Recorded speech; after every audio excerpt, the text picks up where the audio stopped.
Marine reacts to the Emperor's Wrath, Boltgun weapons by Luetin09. As always, I'm going to be leaving a link to the original video channel down in the description below, so I'm going to make sure that you check them out. So, as I was first introduced to the Warhammer 40k universe, mainly from the Astartes fan-made film, was that I was seeing that their guns had very short barrels, very compact, and they packed quite a punch. And I'm talking about like each round, not a couple, but each one. So I was curious to kind of see like why this was, because I heard in the comments that these were supposed to be like rocket-tipped rounds. And the only thing that really reminds me of it in today's world, at least the closest comparison, and bear in mind again, take it with a grain of salt. I know Warhammer, you can't really compare the two universes. Was that it would have to be a Mark 19, which is essentially an automatic grenade launcher. And as far as I remember, it is about a 3-man team. You got the one person carrying the ammo / being security. You got one guy being the A gunner, and then the actual gunner. So, and it's emplaced on the ground, so it's not something you're really mobile with. Now, bear in mind, it would be a very dumbed down weapon of the bolt gun, and also Space Marines can obviously.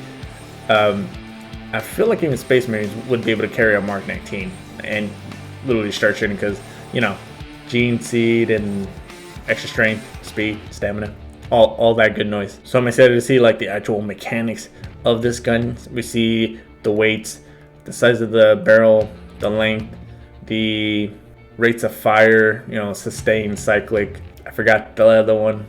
Ranges, how far these guns are actually able to shoot accurately and their area target, etc, etc, etc. But before we get to the actual video, don't forget to like, subscribe. It really does help me out a lot. Hit that notification bell right there. You get notified every time I do upload. Sometimes I upload twice a day. Typically working on them in the mornings, releasing them in the late afternoon to late evening. That way when you all get off work, you enjoy the videos at your leisure. So without further ado, let's go ahead and see what this bolt gun is all about.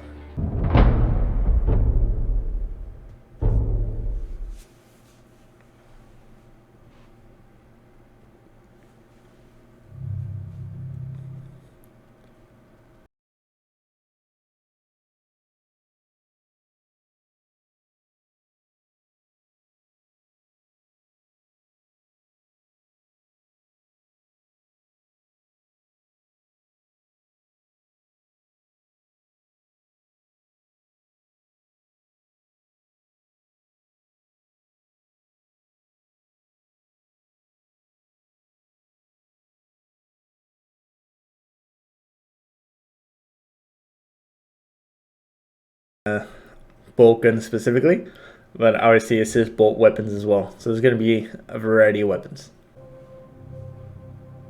In this episode of Lore Gear, we will take a look at one of the core weapons of choice for the Imperium of Man's superhuman soldiers, the Astartes, or Space Marines. It's also used by the female warriors of the Imperial Ecclesiarchy, the Adeptus Sororitas, the bolt weapons. Now these are the relatively standard issue tools of the Imperium's finest, although many Marines can carry specific patterns or adaptations. For both the Astartes and the Sororitas, they are more than just a weapon, but actually a holy symbol of the Emperor of Man's wrath to be wrought upon the enemies of the Imperium.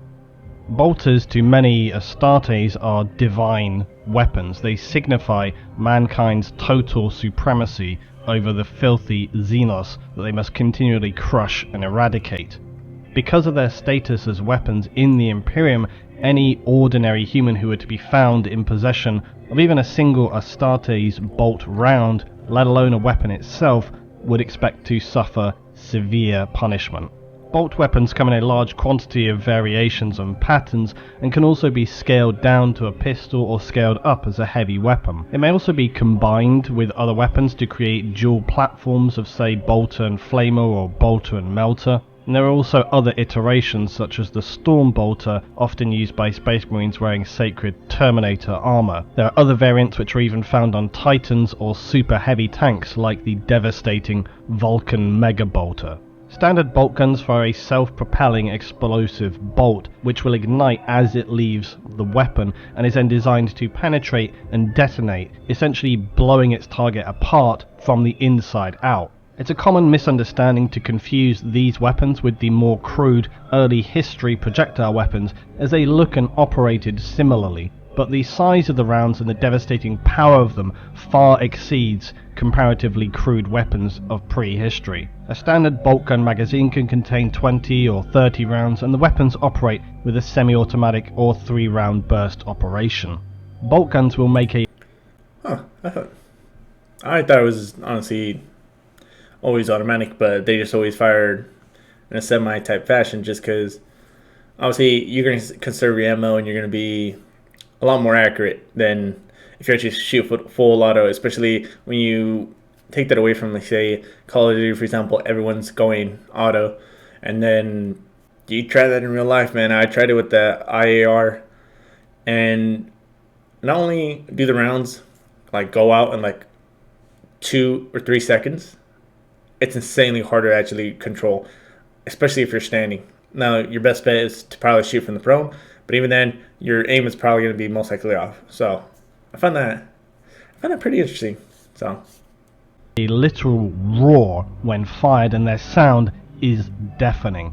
And this is caused by the propellant in the bolt shells igniting as they leave the weapon. This is then followed through by the detonation on reaching target. These bolts are also used in fully automatic weapons such as assault cannons, which you usually see wielded only by Terminators or Dreadnoughts. A standard bolt has a diamantine tip with a depleted deuterium core.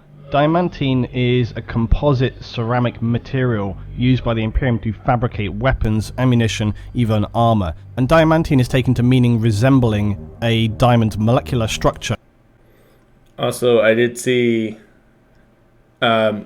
in the comment, the pinned one, he mentioned about the first 2-3 minutes were going to be a little off as far as the audio.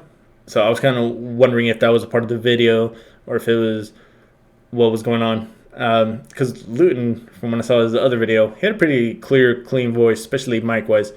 And I feel like that part finally passed, and now the rest of it is going to be clean audio. So. And is more probably an industrialized product used in this composite. Now, bolt weapons are constructed by the Adeptus Mechanicus or Space Marine forges. They're designed to be utilized not by ordinary humans but by the adapted superhuman forces of the Imperium. The weight of a standard bolt weapon would require supportive bracing for any ordinary human and be generally impractical, not to mention the severe recoil, which would be far too heavy for most humans and likely cause severe damage, even possibly breaking or dislocating limbs. Bolt weapons are of course used by Imperial Guard when mounted on vehicles. Okay, well, they just kind of answered my question. I was going to say, what if they do have a mountain, like, and they treat it as like some kind of LMG? So he said that the Imperial Guard does do that on vehicles, so that just kind of answered my question for me. Or static support platforms. Pistol variants, though, are utilized by some Imperial Guard, usually only officers. Now, there are at least 21 patterns utilized by the Astartes, 3 by the Sororitas, and then various others by Mechanicus and other human factions. And as with most things in the 41st millennium, adaptation and lost schematics make the numbers always unreliable and open to change. Some bolt guns are famous enough to be named, like Rogel Dawn's tactical bolter, the Voice of Terror.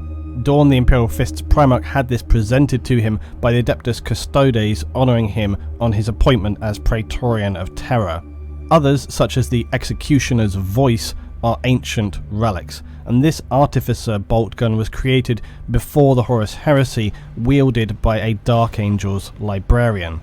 But this weapon, along with the Librarian, was lost in the warp, became fused into a Space Hulk known as Oletheros.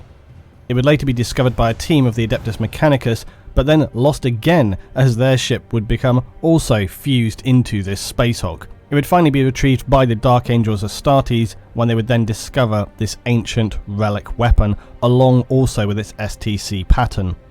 More recent updates to the bolt include the Mark II Call pattern bolt rifle. This version was produced during the latter period of the 41st millennium for the Primaris Space Marines, and named after Majos Belisarius Call. This bolter is said to have been recrafted and re-engineered to near perfection of standards.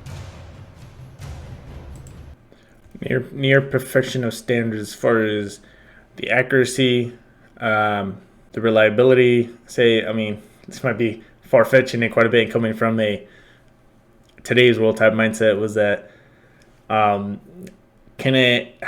resilient is it to external forces, as far as like impact, as far as things like debris getting stuck inside the chambers, or sand, water, acid maybe. But then again, that one might be a little far reaching. Or anything else, as far as maybe they even reduce the recoil, because they said the recoil is so strong that it could even dislocate or break an Imperial Guard's shoulder, for example. So I wonder how much the recoil is it to the Space Marines, if it's still something that they gotta like can't necessarily shoot consistently, because it still has quite a bit of kick to where they actually have to like put some effort in to actually keep it stable. So they're able to reduce the recoil, thus allowing them to shoot more accurately and quicker. And that's kind of, I mean, honestly, the weight and the amount of recoil that a gun does really does make a difference, especially when I had an M4, or I had an M16 in the beginning. We transferred to an M4, and then not only did it feel like I was carrying a toy, and the barrel was shorter, and the buttstock was adjustable. So I felt it was lighter, definitely. I don't remember exactly how much lighter, and still just as accurate. And I felt like I was better. I mean, I'm pretty sure the recoil was the same, but to me, the recoil felt different. I felt way more accurate, and I was able to get my shots a lot quicker downrange. Now, there are a great many specific patterns of bolt gun, but a few of these include the Avenger Megabolter. Now, think of an A10's 30mm cannon, and you're on the right track, but scale it up.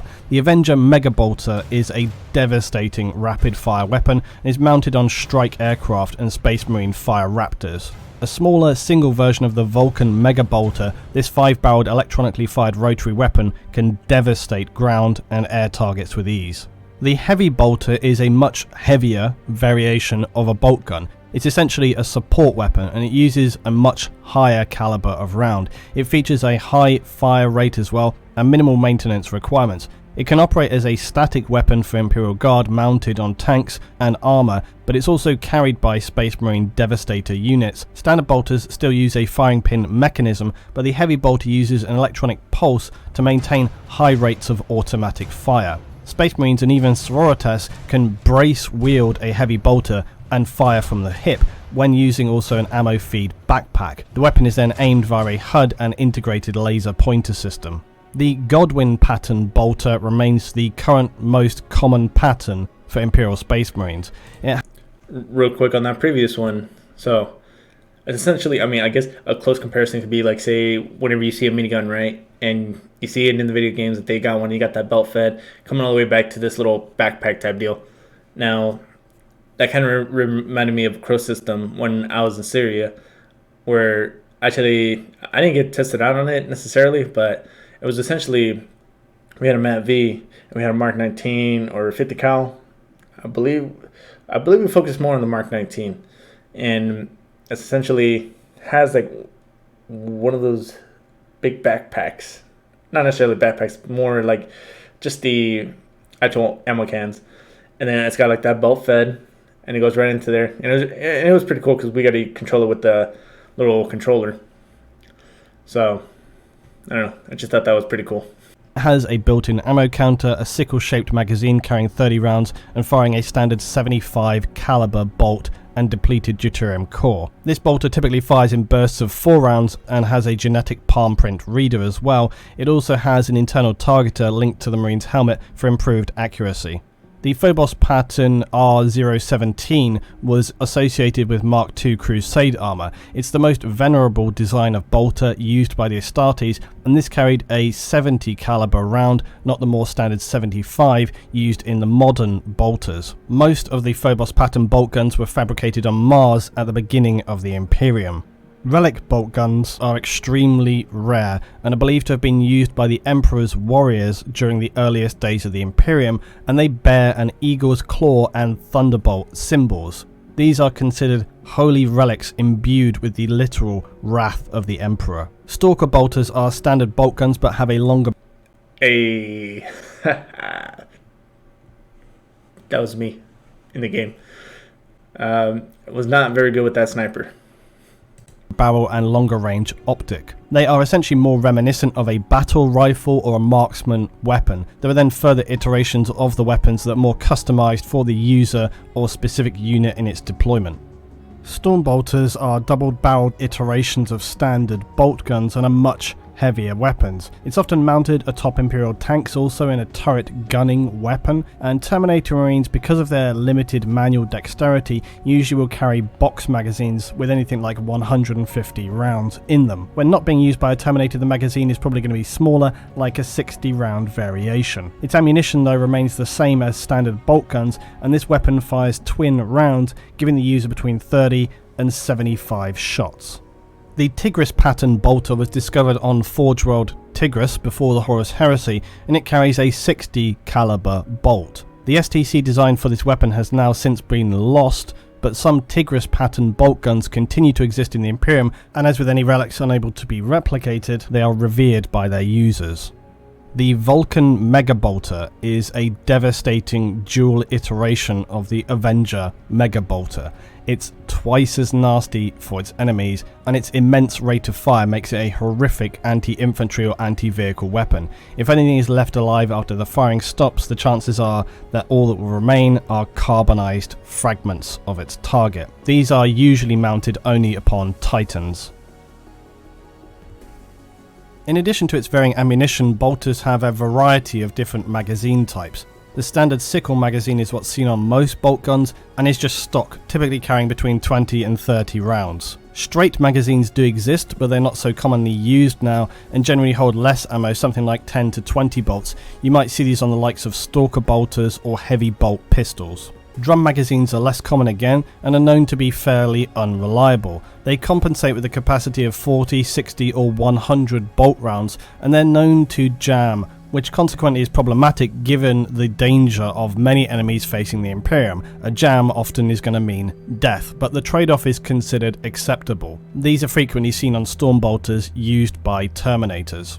Belt feeds tend to suggest use on a static weapon like a machine gun, but actually they're used on older bolt guns as well, used by the traitorous Chaos Space Marines. Because of the problems in the nature of using these belt feeds, these fell out of fashion. This is me, obviously being nitpicky. Just my own thoughts was that how much ammo does one carry in terms of the actual Marine? Because for us, if you had a regular M4, you're going to carry six mags, 30 rounds each. And if you're an IAR gunner, you're going to have 12, because that one can actually go full auto.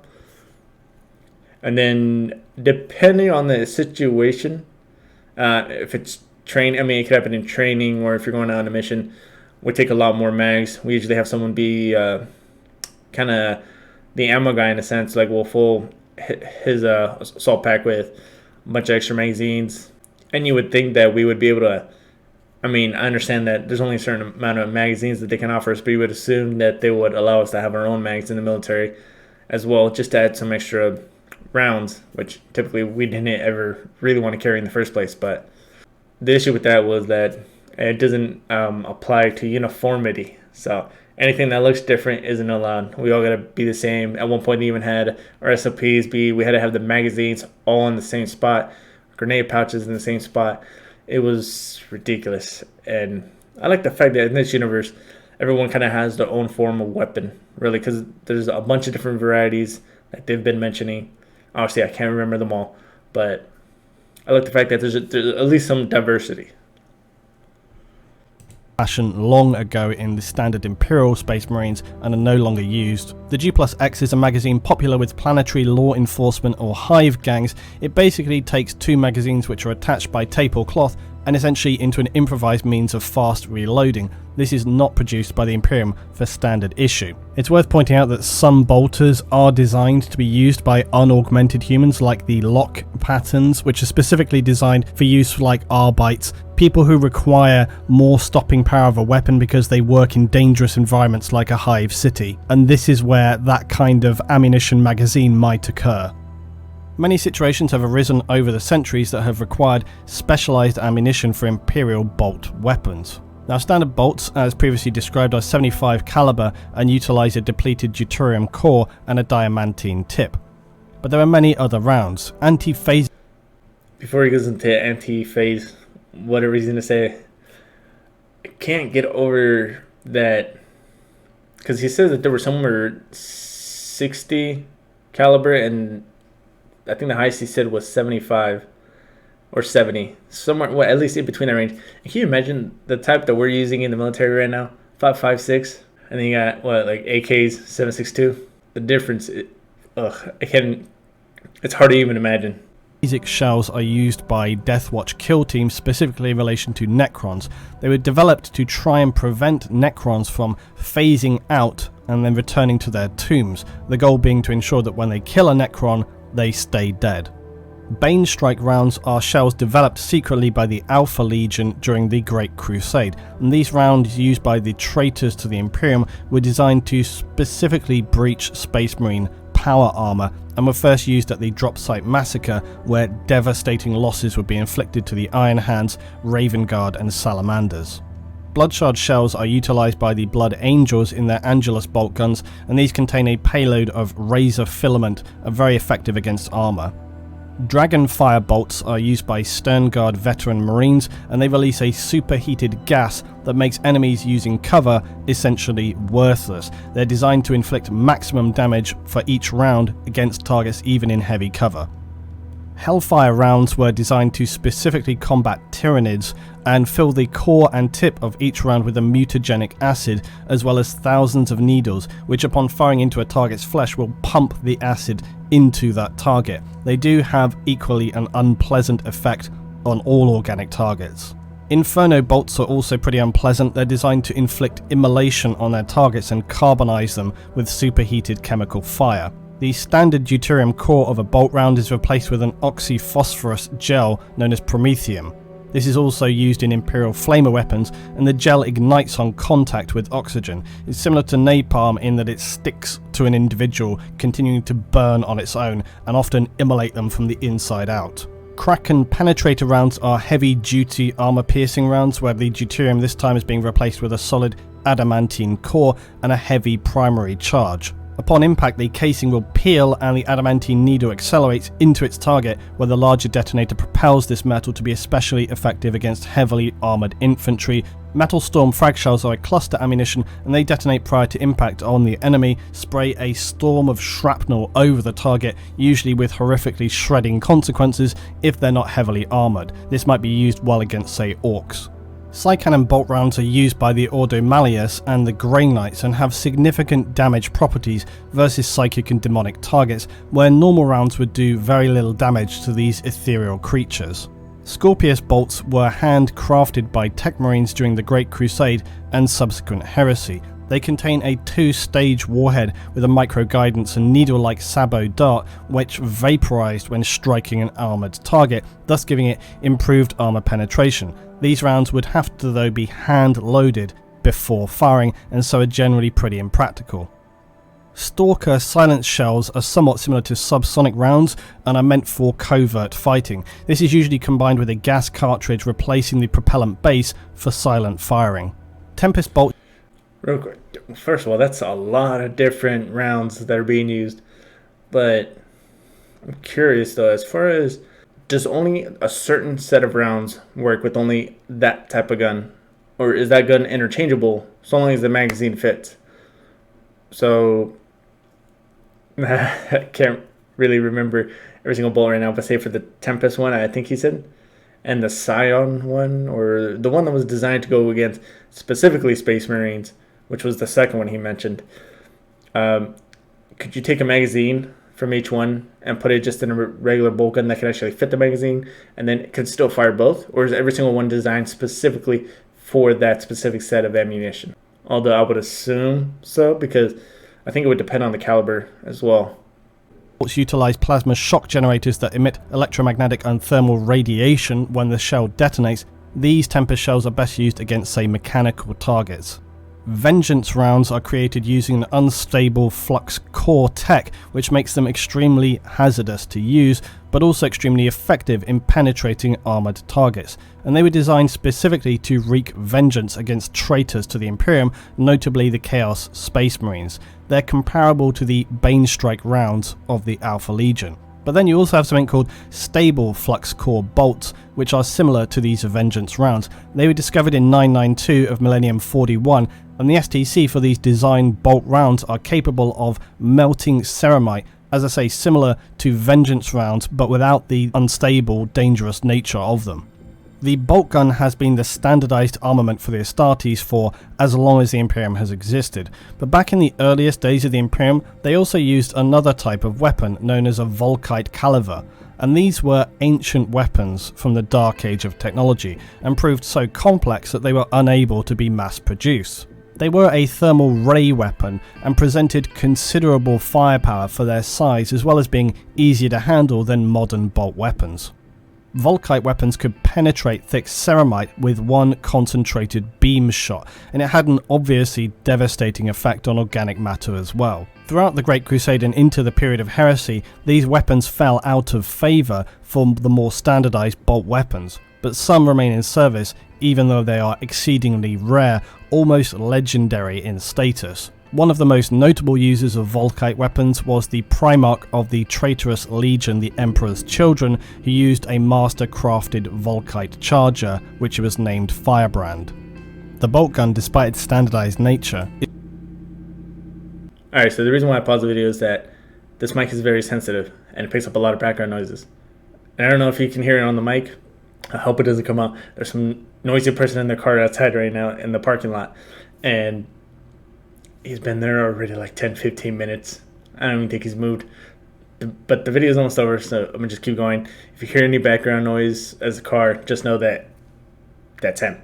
So, is a treasured weapon, a divine tool of the Emperor of Man and bringer of death to the enemies of the Imperium. As the primary weapon of the Astartes, its construction demands exacting standards and is only produced by the finest materials of skilled artisans. Even the ammunition for bolters can't be easily manufactured outside of specifically specialized fabricators. To a Space Marine, the bolt gun is an extension of their self and duty. They regularly will perform rituals as part of this maintenance to keep its machine spirit in symbiosis with its user. Very much in a sense, the Astartes are one and the same with their bolt weapons. To see them without this defining tool seems a travesty in itself, and they go beyond being a simple projectile weapon. They are the tools of the Emperor's wrath, meting out fiery justice to the enemies of mankind and the Imperium. For many warriors of the Imperium, the spirit and meaning behind the weapons surpass their combat effectiveness. And this is the most important context to take away from the weapon itself. A lasgun used by a guardsman can be stripped, cleaned, and a quick prayer mumbled to it, but a bolt weapon is an extension of the Emperor's will. It is not simply a gun, it is the strength of the Imperium, the messenger of death, and the spirit of the Imperial cult. Venerated and feared by the enemies of mankind, the bolt gun is a symbol of strength, power, and the Imperium of mankind itself. alright, let's go ahead and talk about that for a minute. The guy outside in the car is still out there. He hasn't moved still. Either way, I really liked as far as when they were really hitting home as far as like the bolt gun is what makes Space Marine like a Space Marine, or like just very creating that connection to the actual weapon. Because I mean, as any other Marine would know, we even have the Rifleman's Creed. I don't remember it off the top of my head, but someone at the beginning is like, this is my rifle. There are many like it, but this one is mine. My rifle is my best friend. It is my life. Without me, it's been a while. I don't remember the creed, obviously. The only time I ever really learned it was in the School of Infantry, I believe, or SOI. Yeah. I mean, besides that, it's very synonymous as far as just Marines with their M4s nowadays. I did hear that they're going to be switching to an IER in the future. Don't know if that's actually happening though. They were supposed to be like very good shots. So our rifle is always with us, and it's always in terms of when we're out in country, it's always on us. It's never, the barrel's never touching the ground. it's always at the very minimum going to be in a stack, and you're going to have one person at least watching that stack to make sure no one touches it. Also, I realized that none of these guns, I mean, granted, they are Space Marines. I understand they're incredibly strong, but I realized that none of these guns, or at least the bolt guns, have a buttstock. Obviously, considering they are being used by Space Marines, it shouldn't be too much of a big issue for them to actually be accurate with it.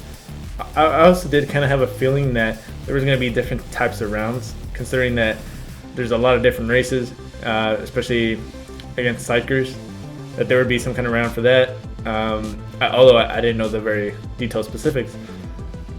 Also, if you made it this far, I'm going to be releasing also on today Hell's Reach Part 1 and Part 2. Just because Part 1's only like 2 minutes 35 seconds and Part 2 is about 8 minutes 21 seconds. So it should be a nice little quick read. It's going to be the second video, so it's going to be coming after this one. So be on the lookout for that. So other than that, don't really have too much else to say. I pretty much try to get everything, at least nowadays, to get everything out in the actual video. Some things that I would forget, I would just mention it during these times at the end. Or maybe just to reiterate some things that might pop up some questions. But just gonna go ahead and do it for this video. Don't forget to like, subscribe, really does help me out a lot. Hit that dislike button if you didn't like. It helps me for the channel. If you're curious to see what's coming up next, check the description down below. You can see a list of about 5. Top to bottom is gonna be how I view them. But until then, I'll see you all in the next video. Bye.